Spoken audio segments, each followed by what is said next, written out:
Ika-5 araw at ika-9 na ng building, naririnig ang mga sigaw ng mga vampira. At sinasabi nila na paanong ang mababang uri ng hayop na tulad ninyong mga tao magiging sanhi ng ganitong pagkasira. Malapit na silang parusahan ni Sir Lexi. Kayong mga karumal-dumal na halimaw, sinasabi ni Jessica kay Greed na 2 buildings na ito ngayon. Kailangan niya rin magpahinga, alam niya na ito, siya na mismo ang sumusugod mag-isa. Sinasabi ni Greed na mag-move on na sila sa susunod na building. May 20% pa siyang natitira hanggang umabot siya ng level 300. Sinasabi ni Vantner na alam niyang ganito lang ang mangyayari sa ngayon, pero hindi talaga siya fan nito. Tulad ng pag-iisip tungkol sa kung sino ang gumagawa ng lahat ng pag-tank. Sinasabi ni Faker na parang wala siyang choice, ginawa niya ang desisyon na putulin ang buhay ng kanyang kasama, pagkatapos ng lahat. Itinaboy siya sa gilid ng bangin nang walang magawa. Siyempre magagalit siya, 14 na oras ang nakalipas ika-7 gusali. Ginamit ni Rigas ang Lightning Kill Strike, sa isip-isip ni Rigas na ginawa niyang smoke muli ang isang parte ng katawan niya. Pero dahil hindi lahat ng kakayahan nila ay hindi nakasil, kahit makaganti man lang sila. Sinasabi ni Rigas na ang tunay na pag-atake ay narito. Sa isip-isip ni Earl Elphinstone na napakahusay, hindi mahulaan ang mga paggalaw niya. Kaya hindi lang sila mababa, sinasabi ni Pan na tingnan nila kung kaya nila iwasan ng smoke transformation niya ang lahat ng pag-atake na ito. Gumamit si Pan ng Rain Spear, sa isip-isip ni Earl Elphinstone na medyo mahirap iwasan ang lahat sa pamamagitan lang ng smoke transformation. Baka kailangan niyang gumamit ng kaunting dugo niya. Gumamit siya ng blood shields para ma-block ang mga pag-atake ni Pan. Mabilis na umatake si Faker at ginamit niya ang Killer's Thrust. Killer's Thrust, mas maraming pag-atake ang naipapataw, mas mataas ang natatanggap na pinsala sa pag-atake. Sa isip-isip ni Earl Elphinstone na ang isang ito ay lalong mabilis. Umatake siya bago pa siya mag-transform bilang smoke. At iniugnay niya ang kanyang mga pag-atake ng napakaganda. Ang mga mababang nilalang na ito ay pinakamalakas na nakita niya. Masayang sinasabi ni Vantner na ito ay gumagana, maaaring gumana ang mga bagay kung maaari nilang ipagpatuloy ang pagtulak sa kanya pabalik ng ganito ng ilang sandali pa. Sa isip-isip ni Faker na hindi, nararamdaman niya pa rin na kalmado pa rin siya. Nag-e-enjoy siya sa kasalukuyang sitwasyon, sinasabi ni Earl Elphinstone na medyo perceptive, hindi ba? Maaaring masaya na patayin siya kaagad, ngunit hindi pa niya ito turn. Nilabas niya ulit ang kanyang blades at sinasabi nito na sumigaw siya, iyarot. Gumamit siya ng blood cry, sinasabi ni Pixord na ano bang ingay ito?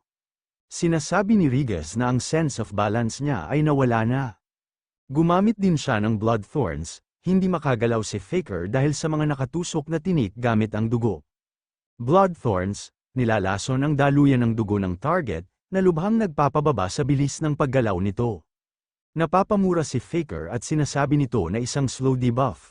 Sinasabi ni Jessica kay Zednos na kunin niya si Faker.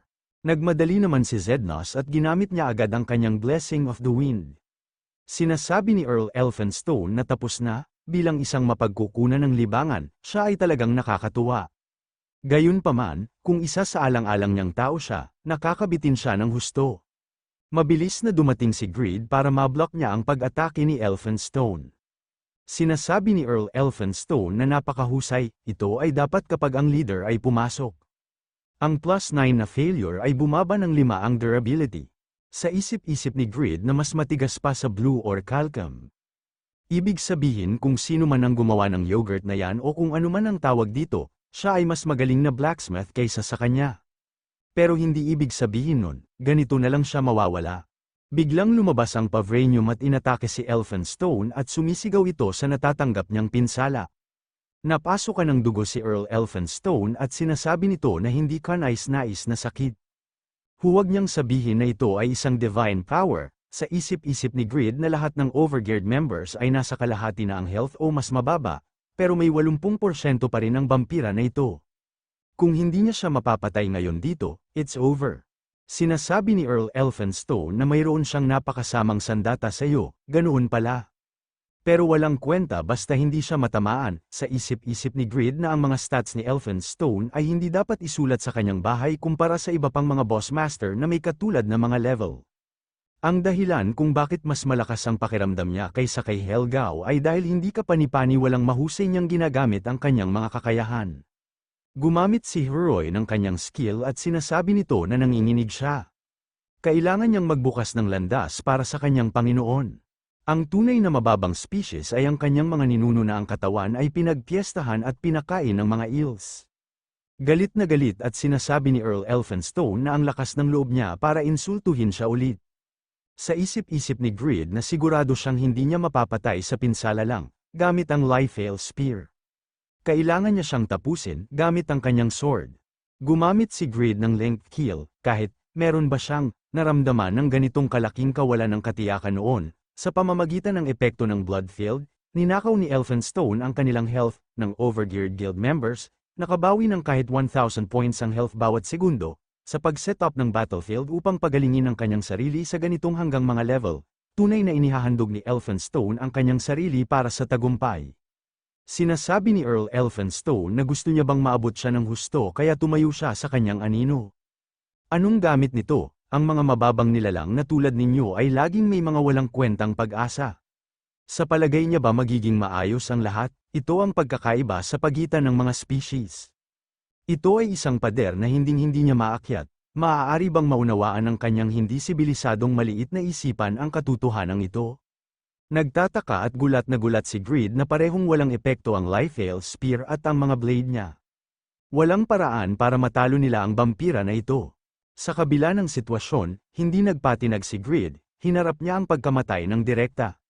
Nagsimula siyang magbuo ng plano na siya lang ang makakabuo. Si Grid ay may nakakabaliw na halaga ng karanasan tungkol sa paglaban sa mga boss. At hindi lamang yan, kundi ang majority sa kanila ay tinawag na mga boss na may ilang uri ng impluensya sa Satisfies World. Posibleng dahil dyan, nagsimula na si Grid na obserbahan ang mga boss sa pamamagitan ng kakaibang pananaw. Maraming aspeto ng boss personality ay naiintindihan niya, kapag mas maganda ang raid. Si Grid ang nakatanim sa ideyang ito sa kanyang katawan.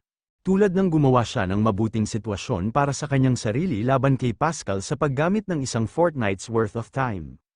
Sa isip-isip ni Grid na sa kabila ng katotohanan na may kakayahan siya na patayin silang lahat, isang tao lang ang kaya niyang patayin bawat araw. Hindi ito laban sa kanya. Ito ay public execution, ginagawa niya ang ganito para magtanim ng sobrang sense ng takot sa kanila. Sa ibang salita, laro ito sa kanya, kung matutupad lang nila ang layunin niya. Maaari silang kumuha ng karagdagang oras, ano bang ang naisip niya ngayon lang? Hindi siya makakagawa ng desisyon na ganyan, may nag-message kay Grid at sinasabi nito na may isang paraan lamang para tumakas dito. Mag-alok ng trade na umaapela sa kanya. Si Heroy pala ito at sinasabi niya na gawin nila ang gusto mo, my lord. Nabigla si Grid at napalingon siya agad kay Heroy. Sinasabi ni Heroy na direkta nila siya insultuhin at ang tanging pain na makakakuha ng kanyang pansin ay siya. Ibibigay niya ang kanyang buhay kung ito ang magbibigay sa kanya ng ilang oras. Sinasabi ni Grid na hindi pwede, hindi niya kaya ang mga ganyan. Sinasabi ni Heroy na ang pagkuha ng Pavranium ay mahalaga sa kinabukasan ng Overgeared Guild.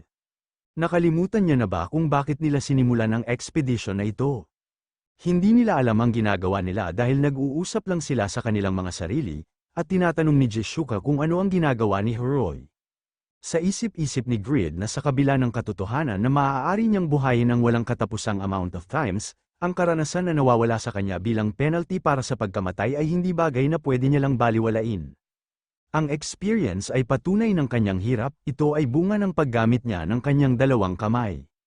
Ang pagkawala sa kanila ay ginagawang ganap na pinagtatalunan ang lahat ng pagsisikap na yun. At para kay Heroy, mahirap siya mag-level up dahil sa kanyang klase, mas mahalaga ang mga experience points sa kanya.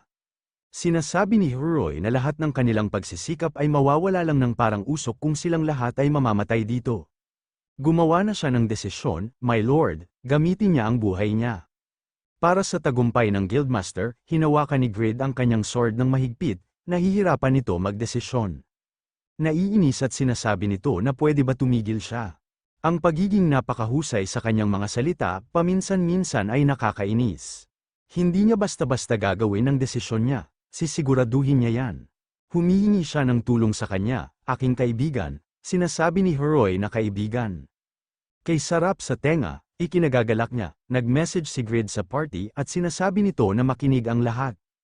Magbibigay si Heroy ng karagdagang oras, galit na galit at sumisigaw sila Rigas at Pan. Sinasabi ni Rigas na magsasakripisyo siya ng sariling niyang kasamahan. Sumisigaw at galit na sinasabi ni Pan na hindi niya ito matatanggap, Grid, kahit na ang desisyon niya. Sinasabi ni Grid na manahimik sila at makinig sa kanya.